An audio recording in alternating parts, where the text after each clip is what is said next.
Assalamualaikum warahmatullahi wabarakatuh.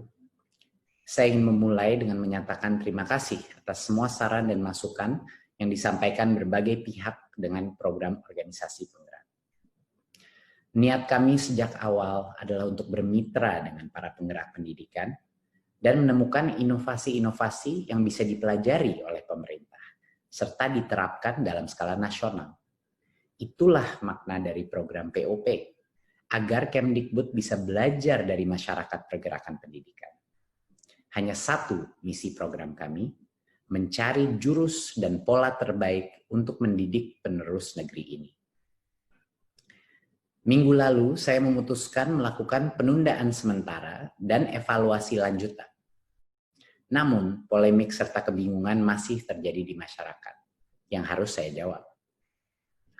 Kemdikbud telah menyepakati dengan Tanoto Foundation dan Putra Sampurna Foundation bahwa partisipasi mereka dalam program Kemdikbud tidak akan menggunakan dana dari APBN sepeser pun.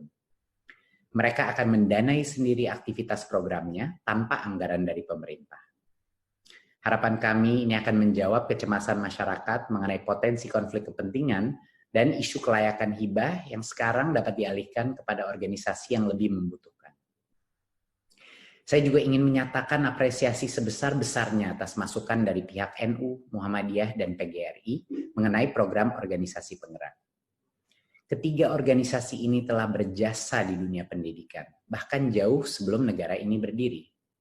Tanpa pergerakan mereka dari Sabang sampai Merauke, identitas, budaya, dan misi dunia pendidikan di Indonesia tidak akan terbentuk.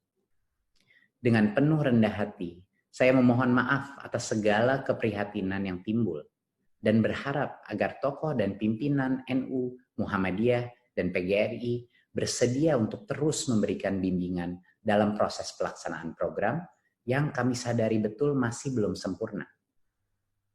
Tanpa dukungan dan partisipasi semua pihak, mimpi kita bersama untuk menciptakan pendidikan berkualitas untuk penerus bangsa akan sulit tercapai. Kami di Kemdikbud siap mendengar, siap belajar. Wassalamualaikum warahmatullahi wabarakatuh.